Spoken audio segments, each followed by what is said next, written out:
Hey, what's going on, guys? Welcome back to the channel. And in today's video, I want to discuss an ongoing trend in MMA, and that is undeserved title shots. Throughout the past couple of years in all combat sports, and really all sports in general, we've seen a growing trend in money. Money being the focus of everything. A long time ago, sports really focused on putting on the best versus the best. Whether that was football, basketball, soccer, it didn't matter. But these days, there's been, in other sports, a lot of scandals with cheating and all kinds of stuff like that, just to end up in situations where we see the most spectacle. We've seen a lot of sports organizations do events that are purely for spectacle. There's no even insinuation. There's no even incentive to do a meritocracy-based system. And in MMA, especially over the past couple of years, and especially in 2023 and moving forward, we've seen an ongoing trend in meritocracy seemingly dying out and a new growing trend of money fights. The money fights. Oh, we got to see Conor McGregor and all this kind of stuff. And Sean O'Malley has been a big proponent of that. Other fighters have been a big proponent of that. But I believe what's happening is the UFC is trying to promote Sean O'Malley into the next megastar. And what the UFC and Dana White are trying to do is very similar to what happened, and I believe it was either Iron Man 2 or Iron Man 3, where they had Tony Stark, who was an excellent designer. He was an excellent, hero, superhero, whatever. And then they tried to clone him and make a bunch of other Iron Man suits to go and fight him and also take over and be the next gold standard. In my opinion, that's very similar to what Dana White is trying to do in the UFC right now. He's trying to promote a lot of different fighters, and he's basically just throwing a bunch of darts on the wall and hoping that they stick. You know what I mean? That's essentially what he's doing. He's mega promoting and just mass promoting as many fighters as possible that he believes could be megastars, and hoping that at least a couple of them end up, living up to their potential and becoming massive draws in the UFC. Because he doesn't want to live in a world where he has to wait 3-4 years for Conor McGregor and Jon Jones to fight. Jon Jones has alluded to retirement in his next fight, ad nauseum. And Conor McGregor is, as much as he says, I'm never retiring, I'm going to fight a million more times, and I'm going to get the belt, and I'm going to be triple champ, all this kind of stuff. At the end of the day, Conor McGregor's in a situation where he only has maybe 1 or 2 more fights at the top. You know what I mean? And he's not even at the top anymore. I don't believe he can compete with the top lightweights or welterweights. And God forbid the featherweights at this point. So I believe what Dana White is trying to do is trying to promote all of these fighters into superstardom. And at the pinnacle of that, you're going to see guys like Sean O'Malley, fighters like that. But in 2023, the biggest proponent of that has been title shots. The biggest spectacle in MMA is always going to be championship level fights. It's not a contender fight. It's not a fight night. It's those massive pay-per-views headlined by superstars. You know what I mean? That's always the biggest spectacle in MMA. UFC 290, 294, 292, all these different fights, those are always going to be the biggest spectacles in MMA. Those can get the most eyes on them. So these are times where Dana White is going to try to exploit this and put on the biggest and best fights possible. The way that he's done this is through title shots, and because of this money-based incentive these days, we have seen a lot of unwarranted title shots. There's been a massive trend recently of undeserved title shots, and that's exactly what I'm going to be discussing in today's video. 2023 has been the year of undeserved title shots. And at the leader of that, we're going to talk about guys like Jon Jones. We're going to talk about Stipe Miocic, Sean O'Malley, and we're also going to discuss some other fighters as well. And starting off the list, we're going to discuss the next title fight of 2023 and the last title fight of 2023. We are taking a look at Colby Covington versus Leon Edwards for the UFC welterweight title. This is a fight that's been speculated for a very long time, ever since UFC 286. It was speculated to happen at UFC 290. Of course, Colby Covington wanted to fight. Leon Edwards did not want to fight Colby Covington at UFC 290. He was ducking Colby and saying, no, I'm not fighting UFC 290. I want to fight Bilal Muhammad. I want to fight this guy, that guy, whatever. I'm not fighting. And because of that, the fight did not end up happening at UFC 290. There's been a lot of discussion over whether Colby deserves the fight because we stepped in on short notice at 286 to make weight, even though we didn't actually step into the octagon a single time. All this different discussion.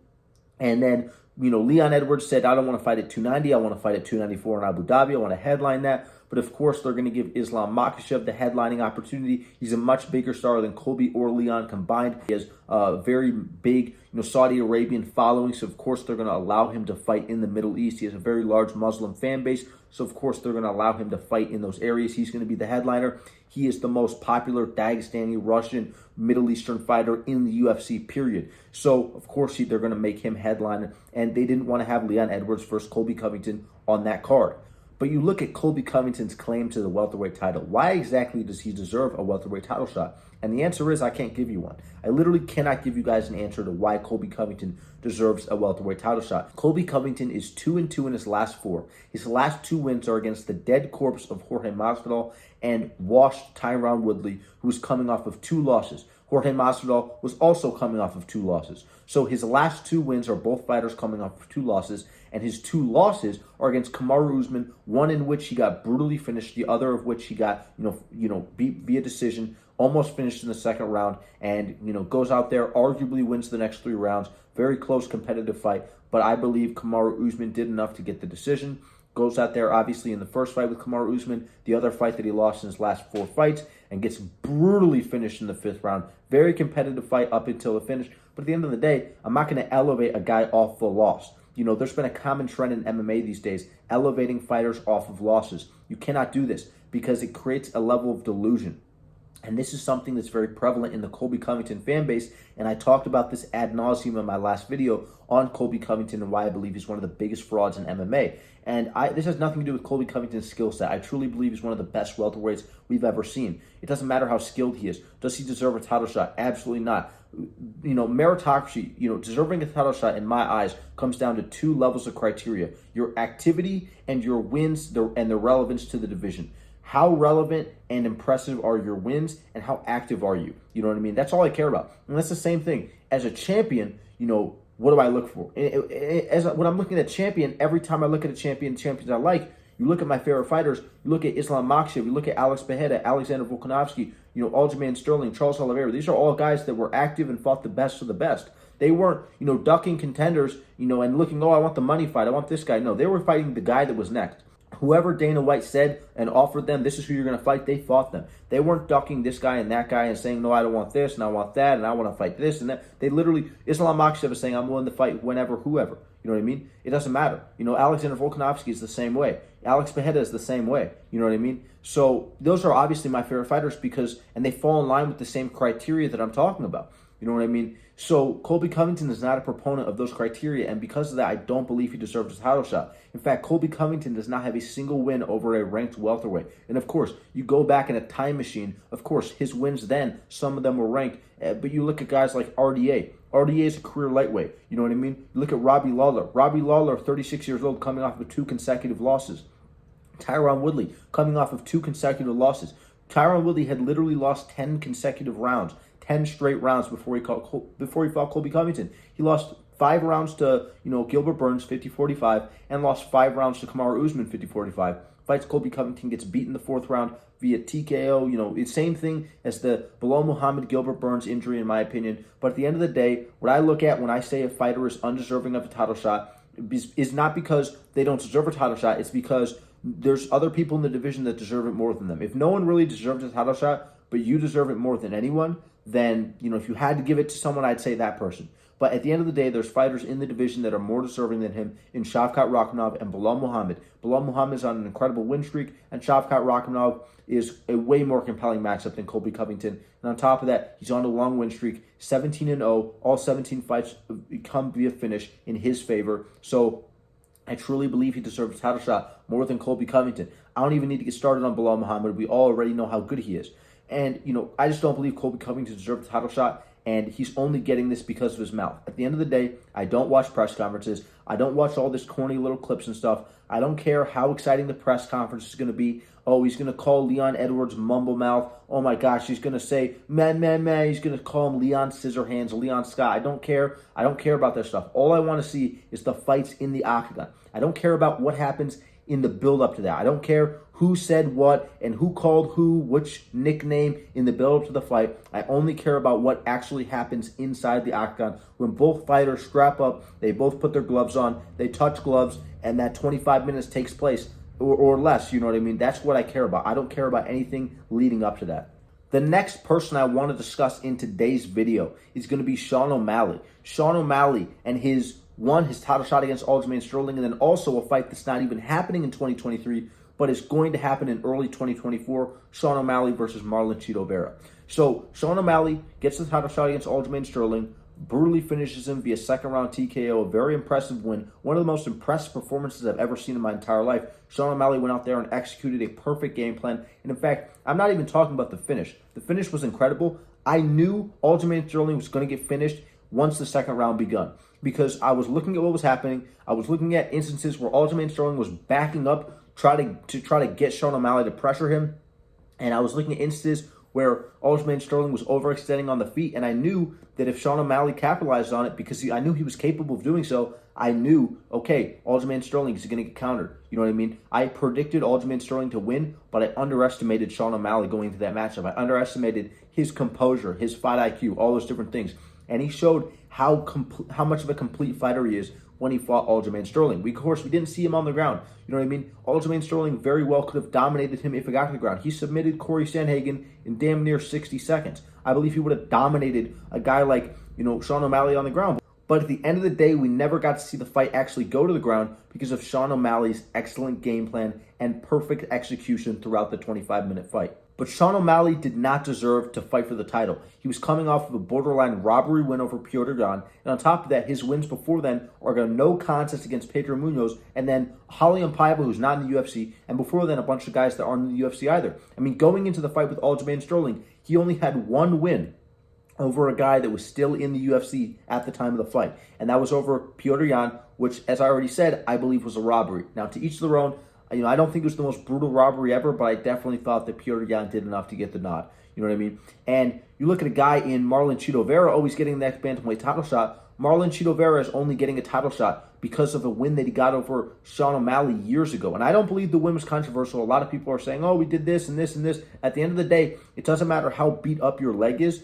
You still have hands. Sean O'Malley was brutally flash KO'd on the ground via elbows. Essentially what happened, and I'm going to actually end up quoting MMA Joey here, and one of his favorite quotes of all time, and one of my favorite quotes of all time, is Marlon Chito went out there, brutally chopped the legs of Sean O'Malley, shucked him to the ground, and then flash KO'd him with brutal ground-and-pound elbows, and Sean O'Malley was stretchered out of the octagon with no serious injury. That's exactly what happened. Pillar to post, this was a one-sided beatdown for Marlon Chito Vera, and I don't care that Sean O'Malley landed some flashy kicks early, he landed a jab, he landed a light right hand. At the end of the day, if you get finished in the first round, I don't care what you did. You got brutally finished in the first round, and you did no damage. At no point was there any damage being dealt to Marlon Chito Vera. Marlon Chito Vera was chopping the legs brutally, shoved him to the ground, flash KO'd him. I don't care how beat up, Sean O'Malley's leg was. At the end of the day, it wasn't like he was leg kicked, TKO'd. His leg shut off, and then he was KO'd with ground and pound. He was sitting here, and he was eating ground and pound elbows, and he was going to sleep and waking back up and doing one of these things, and then he was going back to sleep and waking back up, and eventually the ref pulls Marlon Chito Vera off of him and saves Sean O'Malley's life. And then after that, Sean O'Malley is stretchered out of the octagon with no serious injury. But because of that win from so many years ago, and of course, both fighters are at the top of the division now, and it's a good storyline, it's excellent promotion by the UFC, at the end of the day, he literally one fight ago, before his Pedro Munoz fight, he got brutally 50-45 by Corey Sandhagen. Corey Sandhagen essentially, he had a one-sided sparring match with Marlon Chito Vera. He easily took him down. It was literally, the entire fight looked like Corey Sandhagen was doing fight preparation in fight camp. He was literally, it was like he was versing a fighting dummy. He was easily taking him down, easily ground and pounding him, easily outstriking him on the feet. He was literally, it almost looked like he was putting no effort into it, and he was still whipping his ass. It was such an easy performance, one of the easiest wins of his entire career. And Corey Sandhagen's been a savage recently. He's fighting Song Yadong when no one wants to fight him. He's fighting Umar Nurmagomedov when no one wants to fight him. You know what I mean? He could easily be sitting out at the top, waiting out 10 months after one good win and saying, no, I'm not fighting anyone but the title. No, he's going, I'm going to fight, Umar Nurmagomedov, who's outside of the top 10 or somewhere. He's outside of the top guys of the bantamweight division. He's not ranked super high. I'm not going to fight the top guys. I'm going to fight Umar. I'm going to fight Song Yadong. I'm going to be a savage just like Aljamain Sterling was when he was the champion. And that's an excellent mindset from Corey San Haagen, and that's why he's one of my favorite fighters in the UFC today. But you see a night and day difference between Corey San Haagen and a guy like Sean O'Malley. Sean O'Malley is only interested in the easiest matchups for the most amount of money. And I still love him as a fighter. He's very exciting. He's never in a boring fight. He's always entertaining. He's always looking to put on a spectacle. But at the end of the day, I want to see the best versus the best.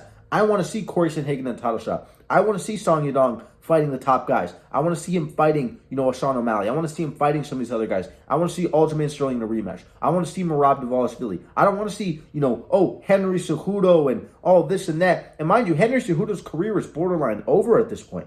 But at the end of the day, he's only getting a win he's only getting a title shot because of a win he had years ago, which is literally going into a time machine. I've said this ad nauseum. If you have to go into a time machine to justify a title shot, the title shot should not be warranted. And the last fight that I want to discuss in today's video is a fight that's not even happening probably in 2024. If it's going to happen, it's going to happen in late 2024, and that is Stipe Miocic versus Jon Jones. This is probably the most undeserved title shot of all time. It's up there with Dan Henderson versus Michael Bisping. Number 13 ranked, 46-year-old Dan Henderson versus the champion, the borderline fraudulent champion, Michael Bisping. You know what I mean? And this fight literally makes no sense, even on paper, even if we're going to talk about, star power. The only reason why this fight is actually happening is because Jon Jones has Dana White by the balls, and he's saying, I don't care about Tom Aspinall. I don't care about Sergey Pavlovich. I don't care about Jonathan Almeida or any of those other guys. I only want to fight Stipe Miocic. I want the easiest possible matchup, and I want the legacy fight, and I want to retire on top. I don't want any possible chance that I lose a fight in my retirement fight. I don't want the hard matchup. I want the easiest possible matchup. I want Grandpa Stipe Miocic,